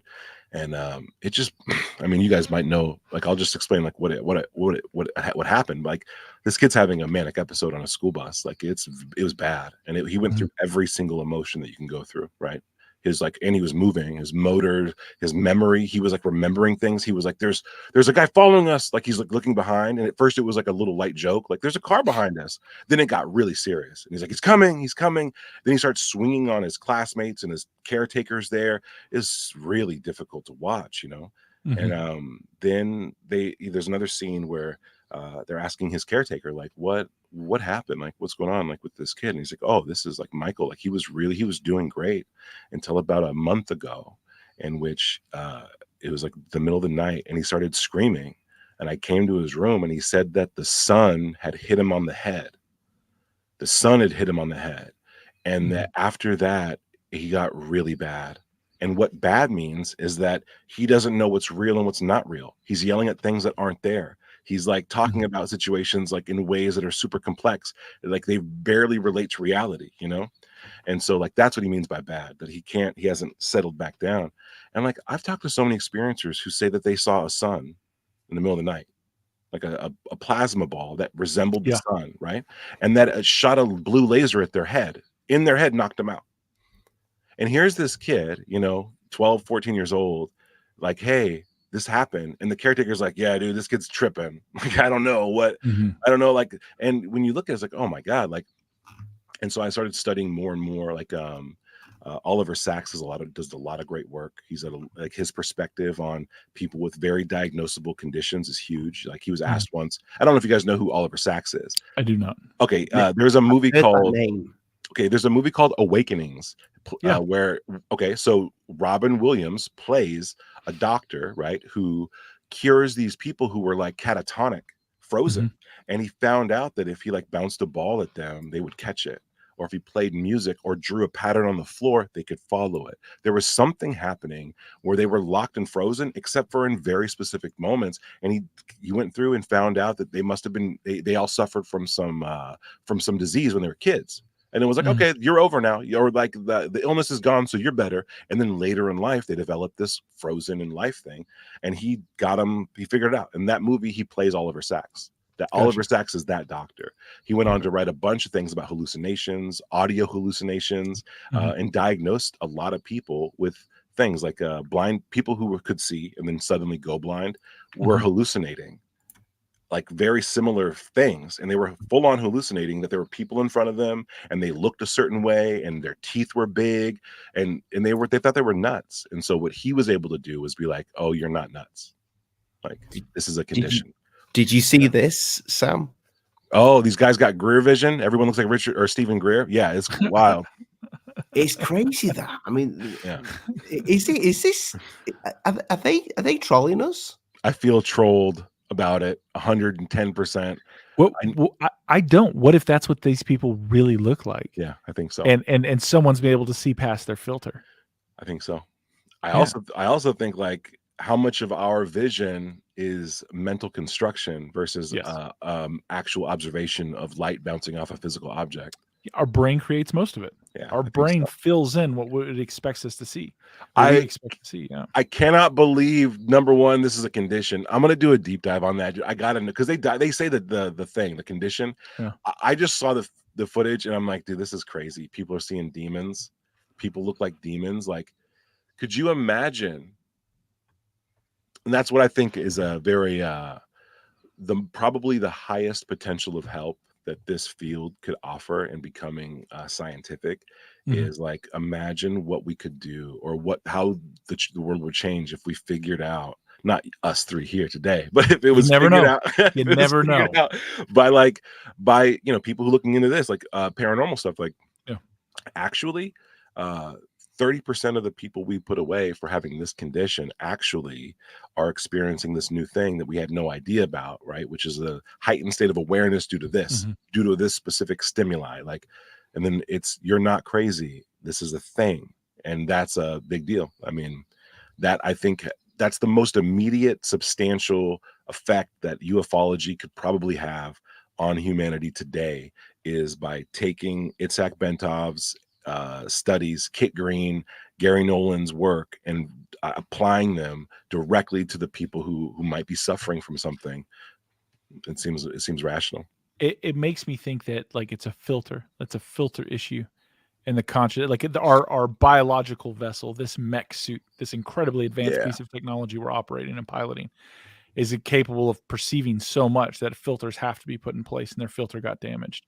And it also makes me think that the people in positions of power, whether it be corporations or government, I mean, and I'm very familiar with when we were talking about like remote viewing of the people like Joe Price and these various other people who were amazing. And then Pat Price, Pepper, thank you. That died a mysterious death, and then only his ashes were handed to his wife. Was it? You got to throw away a piece of equipment, or you got to lock it in the basement? Yeah. And then some of the reports we have now, coming from Herrera, I believe, talking about them transporting people from these third world countries to use as, psychic vessels to try and pull the future and consciousness and communicate. What if they know that, hey, these units burn out, but we know there's a type of person out there that won't burn out. We just have to find them. Yeah. It's a spooky thing. Like the genetic, like getting your genetics back from the mail or whatever sounds too crazy. Even, and I'm not trying to like discourage anyone from doing what they want to do, and I actually, I actually like Enigma Labs, right? But there are these apps, right, where like they're essentially saying like, register yourself. And if we find out that you're constantly seeing UFOs, we now know your biometrics. We can now tell the government that we want you flagged for this and that. And now basically if we were Enigma Labs, right? Like, or any other company that has, whoever, this type of access to this information, like now we know who's seeing stuff when they're seeing it. We know if we can like stimulate them in a way that we know, like if they have an Apple Watch on and we have this clearance from NSA and all this stuff to study this, we now have the contract so we can activate all this stuff and really look into who's seeing it, why they're seeing it, right? Like what store did they just go to? What product did they just ingest? Why are they having experience now? What's their heart rate? What's their, like all that stuff? What's their genetics? Let's go back into their thing. Let's see who their family was down the line. Oh shit, it's this guy, this guy, this guy, this guy. Now we know the things that kind of build up into to create a person who could see this new reality, or reality in a new way. That's a huge deal. it also makes me think that they're running comparatives. Like they're trying to get someone to volunteer. So now we can run comparatives. Why? Because now we have the genetic marker. Yes. We have the genetic marker for someone who can see. Awesome. Let's start running it through all the data we already have. Right. I mean, this is why Gary Nolan has said this, where he's like, this isn't a question about eugenics. Like, he understands that by talking about this at all, the idea about selective breeding and eugenics is right there with it. It's right there with it. And like, because you can't study this without going, we're trying to create super soldiers, or like, we're trying to see if we can create an advanced race of people who are going to walk us into this new reality. Like, there's no way like someone could have all that information at their fingertips and not think about, how could I manipulate this? How could I get funding to make this as advantageous for my country, my government, my field as possible? And we all become voluntary or involuntary lab rats, which is not where we want to be. You know, I don't want to be poked and prodded virtually by someone who's trying to stimulate a phenomenon so that they can learn about it. That seems manipulative, to say the least. When I did my research into like the Stargate Project and remote viewing and various other institutes, which I'm not trying to sandbag or blast anyone. I'm not, and it's for everyone to go do their own thing. But like Annie Jack Gibson, like if you're going to start somewhere, I think fantastic book on the phenomenon and everything that she put out is incredible. When you start looking at it, it makes me think a lot of these different institutions are put out there. People are like, well, I'm going to go there and I'm going to learn. Is like, I don't think that's what they're really about. I think they're filtering. I think they're looking. They're hoping to be able to attract what they want. And then you stop hearing from that person. You know what I mean? Like they're sifting. Yeah. They're actively sifting for these people. And I still feel like there's no goods coming out of it, right? Like if it's not out in the light, there's a reason it's not. Yeah. Yeah. I get super soldier vibes, dude. Like I get vibes like maybe, you know, because this is real. Like if you identify the phenomenon as a threat, right, and you know that certain people out there can actually spot it from a mile away, but you can't, you want to find all the people who can. You want to figure out what makes them, right? You want to figure out why they have that thing. You want to get a bunch of people on your team who have that thing, who can then be your tool, your weapon, your instrument, right, to go out there and sense this stuff. Because essentially you need like the Star Wars initiative, right, where we need a bunch of weapons in space to guard ourselves from nukes. This could be like that, like where you're creating a net of people that will act as sensors for when these things are around us and what they're doing. And now you have on your app or on your whatever government giant screen in the war room a ping, right? Oh shit, 75 people, right, in Point Pleasant just reported seeing a Mothman. What's there? Like, what's happening there? What can we focus on? Why is it happening? And then, like, you know, a couple years later, the bridge collapses, and you're like, okay, something's happening, right? Like, what is it? It's somehow available to the curve. It does make me wonder that what they're looking for and the why. And I wish it was something that good. I don't know, because again, when it comes to the phenomenon, we don't know what it is. And when you look at some of the interactions, and I know you have historically, you have people that seem to be able to call to these things, to get rid of these things, to communicate, to like, that's the person you want. Why? Because now you don't need Project Looking Glass. You have someone who can talk to something that has a higher vantage on reality, whether that be technology or events. What couldn't you do? Right? Like and these people that I you know, self-identify that, at least, you know, whether you believe them or not, they do tend to be the ones that would be preyed upon by a larger entity that had nefarious purposes, because they're your artist or your whoever, or your free spirit, or, you know, they're just that hippie who's just trying to get by. You know, he's like, hey, I don't listen to the voice. Like we're on good terms. All right. Like I don't want to be poking and prodding. The government's, well, we're not giving you a chance. So start, or you never leave this room. Dude, seriously. You know? I mean, I think the best person to talk to, right, if you're in the audience or watch, I mean, or listen to about this is Gary Nolan. Like, he's a Stanford scientist who's like very much in the forefront of this. He's got a clear narrative to push, whatever, but like he's seen the brain scans. Like he's out there talking like a leaky faucet, right? If you listen and read between the lines, sometimes you just got to listen to what he's saying. Like, he's like, these things are affecting our culture. That's what they want to do. That means that they have to affect people at an individual level, but those people have to be influential. And if those people are not influential, even down the line, or won't create anything influential, then the phenomenon has just wasted its time. So they're focusing, it seems, on people who have the potential for big changes. And so they're going in and, messing with these artistic ideas. They're messing with these scientific ideas, and they're messing with people who have the potential that they can act through almost. Wouldn't it be interesting to find out the phenomenon is running its own breeding program? Yes. I mean, John Ramirez would back that up. Like, I think several people would. Several people I've definitely talked to have. Yeah. And it is how things sign up. Like, oh wow, what a funny quinky dink. And that's when all the people who are into the phenomenon turn around like, what'd you say? There's not a coincidence. Tell me everything. Yeah, you start looking at it and you're like, ooh, too many things in orbit fell into place to make this happen. Well, I mean, think about if that was the case, where even if the government suspected that the phenomena was running its own breeding program, then it would be very good for them to monitor the people who were experiencing it, and then their genetic lines, to determine when and where this interaction took place. Like, what if they can pinpoint a time and place where a group of people were highly affected by this phenomenon and then branched outward? Like, that would be huge. It'd be like, this happened. There was a seance here, and there was these guys here, and they summoned a craft here. And then after that, look at all their family, like, went out and did this stuff, and like eventually became this person and that person and this person, like, down the line. I often wonder, because I got to wonder, like, how are all these people connected in ufology now? I sometimes stop and go, like, what happened to all the people that were following Crowley around, Aleister Crowley? Yeah. Where'd those guys go? Like, where'd the followers go? What'd they do? I can tell you they started JPL and NASA and Department of Energy, and they made a nuclear bomb. Dude, exactly. So there could be, right, like, the potential for a group of people who were trying to make contact with a higher thing, did it, and then that thing affected their genetics or their family or their ability, their biology, and those biological changes got passed down. And now these people are, like, in a, like you said, some type of weird NHI breeding program.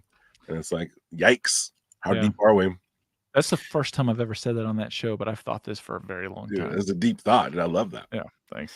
What's your favorite case, Sam?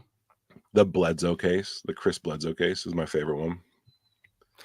It does feel like now we've hit a point where we're not going to get any of the old excitement that we used to get. Because what will happen as soon as somebody has a story, they'll even not want to tell it because they know what UFO Twitter does. Do you know what I mean? You're not going to get the Walton stories anymore. You're not going to get the Barney and Betty Hill stories. You're not going to get who's the guys that went out in the boat. Oh, the Pascagoula case. Yeah, like, that's terrifying. So scary, dude. They're recording when the cops recorded them, and they were just crying to each other. These grown men were like, "I know, man. Sorry." Like, what they did. Yeah, like, terrifying. It feels like that's not going to happen anymore. Whatever's happened has adapted to our tech, to our tech. That it knows it's almost like it knows it can't get away with that anymore, because I believe a lot of these cases happen. Yeah. And I was iffy with the Travis Walton thing when I spoke to a few people like Ryan Gordon, Scott Brown, but then we got Steve on the show, and we got what's his name? The driver. Mike Rogers, we've had him on twice. From the Walton case? Yeah, we've had him on 3 times on the show. But none of these guys great. get along with Travis. Well, if you've met Travis, you understand why. Yeah. I have yet to meet him. I know a guy you're not missing anything. You're good. Eric Mitchell. Eric Mitchell was his roommate for a little while. I talked to him from time to time. But I'd love to talk to Travis. So you're talking to these guys, like his mates, right? The guys that drive in the car. That they don't like him, but yet they still stick to the story. Damn. Yeah. And they don't Yeah, make they a don't penny want off. to They don't make a penny off it. We it's spoke to these happened way- guys before and after shows. Mhm. They don't make a penny off it, and they could quite easily take that story down. That story Yeah. still has legs. It also goes like, look at the Sierra tapes, right? I don't know if you're familiar with those, the Sierra tapes, where, you know, it's the recorded allegedly of a Bigfoot chattering back and forth with guys that are in the Sierra samurais Mountains. or whatever, samurais yelling and stuff in the woods. Yeah. Yeah. Yeah. So you have that, and people are like, well, that's interesting. It's like, listen to the rest of the guy's stories. They're seeing plasma balls floating around the woods. There's mists that come down and out and move. People disappear from their party and come back dazed, don't know where they've been. Yeah. Like, everyone ignores that part of the phenomenon because they're into Bigfoot, and that's all. Oh, well, you know, they had a few drinks. Mhm. If they had a few drinks and the Bigfoot things, no, we got the tapes and we have their witness testimony. What about the rest of the witness testimony? Well, it's too weird, and I can't. It is such a big, bizarre thing. That's where like the story becomes interesting. Like, again, I obsessed about this stuff when I was a kid, right? Mhm. Then Fire in the Sky comes out, right? Mhm. And I see the movie trailer for it on TV, and I'm like glued. It Me too. scared me to my bones, you know what I mean? But it's like, I gotta see that. I gotta see that, dude. And I remember watching it and like being like, okay, cool. You know what I mean? It didn't grab me in the way I thought there were these terrifying scenes in it that were nuts, you know? Mhm. And then you hear Travis Walton's story about what he really saw and how different it is from the movie. And Mhm. it's like you realize, like I realized lately, through these past couple of years of talking to more experiencers and diving in more with, like, you know, as a group activity, is Mhm. like, dude, like the people who want to retell the story, they edit out anything that convolutes it because they want to tell the alien story, right? Correct. That's a myth. It's a modern myth. They want to tell that, and they will edit out whatever doesn't fit it, and that makes sense because in a film you don't got time to explore that there was like humans on the ship too. Like what? Like, and it was much bigger inside than it was on the outside. Like, okay, that's strange. We'll just make it a bunch of weird gray things cutting guy open. That's what we'll do. And it's like, that's a film.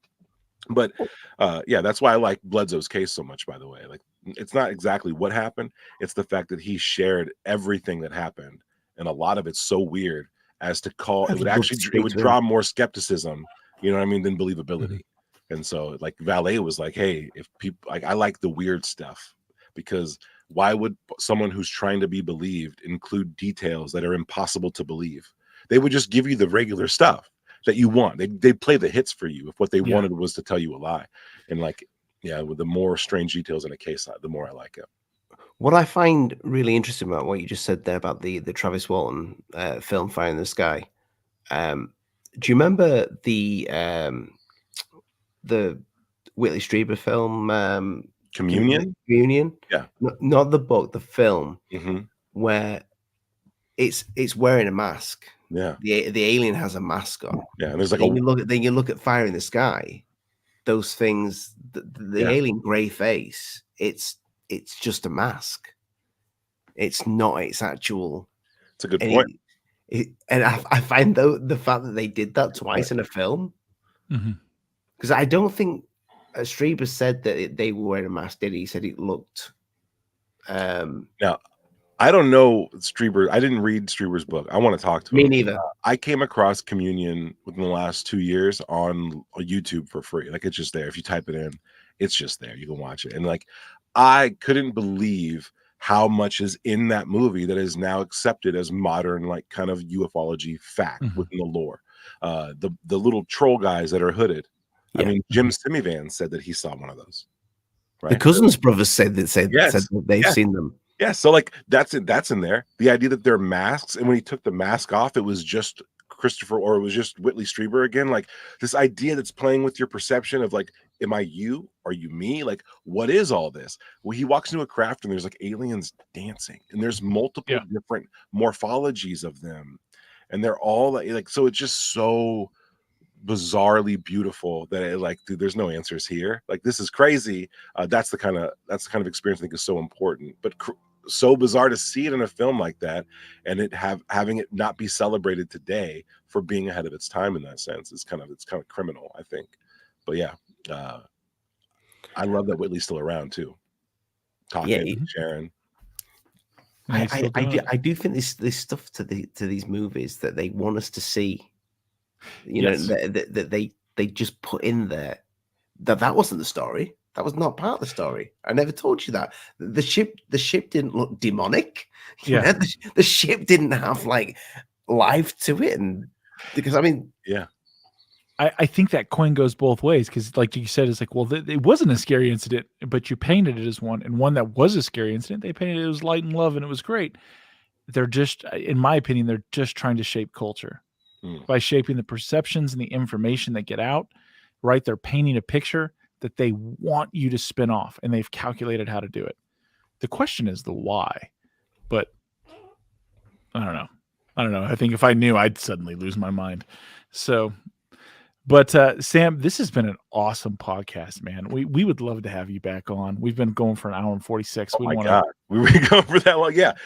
This has been great. I couldn't be happier. Like when you guys asked me, I was super honored. Like, and this was an amazing talk. I'll come back and talk anytime. Awesome. Anytime. Yeah, you guys. Awesome. Brilliant, Sam. Sam, before you do go, obviously everything's in the description below. But if you can just let the people know that might be under a rock. Definitely. Like so TUPACABRA, check that out. If you guys don't know, like now running like Skyfire News, which is just UFO news entertainment every day. We just launched our YouTube channel where we're keeping everyone up to date every day as we can. Just UFO culture, news, entertainment. Like the idea is to raise the bar so that more people can kind of see it as less of a fringe topic and more of like a mainstream kind of like subject, so we can like kind of help each other learn about it. But yeah, that's if you guys don't know about Skyfire News, definitely check it out. Go check out my partner Red Panda Koala, and then TUPACABRA on Twitter and on YouTube. If you want to see some of the films I put out, the ideas that I've talked about today, I've tried to condense them into kind of long form pieces. You can find those pieces on X and on YouTube. And so, yeah, check that stuff out for sure. We've got Red coming on next week as well. Oh, you guys are in for a treat. Yeah. I'm looking forward to it. He's good. Interesting guy. Oh yeah. And good perspective, unique perspective as a content creator in the field, and a person who has shaped our culture. It's hard to find bigger names who know about UFOs who don't know about his channel, and that can't be overlooked. Like it just can't be. I think Weaponized was talking to the author of Ready Player One a couple weeks ago, and they were talking about the YouTubers they loved, and the author was like Red Panda Koala, like that. Like, oh wow! You gotta understand, like, you know, that's cool. It's badass. It's super big. So definitely check that out. I'm gonna be there. I think Red's in the chat today. What's up, man? Dude, shout out to B and Heather, dude. Good to see you guys in the chat. Yeah, it was cool. It was cool. Guys, thank you so much for being a part of Alien Addict. We appreciate every single one of you. We are doing exclusive shows now, audio only, which one went out last night. Yes, it did. About the disappearing princess and what we believe really happened. I'm going to check that out. Yeah, well, you have to do it there because YouTube would get rid of this channel. And also we've got a lot of interviews coming up later on. So we kind of like, I think we're talking about possibly doing a bit more audio stuff, but we're not going anywhere from YouTube. So don't worry. We are still going to have a live, but we're going to have exclusive stuff that is audio only. So if you don't want to miss out on that, head in the description, people. It's all there. You can find us on everything. Audio is also easier for us because we can all be naked when we do it, and we feel it brings more honesty to the podcast. We feel more comfortable. Yeah. It's a natural state. Yeah. None of us are wearing pants. That's sweet. You make me wear pants. I do not. You're just shy. Change my pants. Thank you very much, guys. Good night. God bless. Mind the bugs don't bite. Hit that like and all that jazz.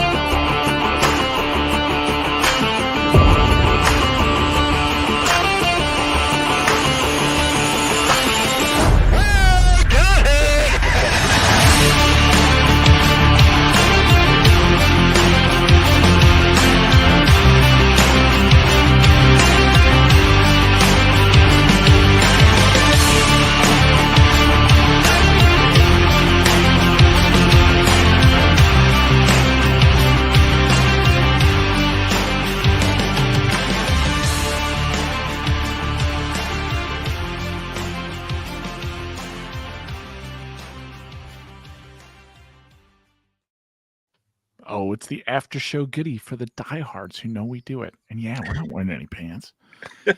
Nothing but sexual pudding here. I don't think I have got. That's why I'm sitting on a bucket. I usually got pajamas on. A love bucket.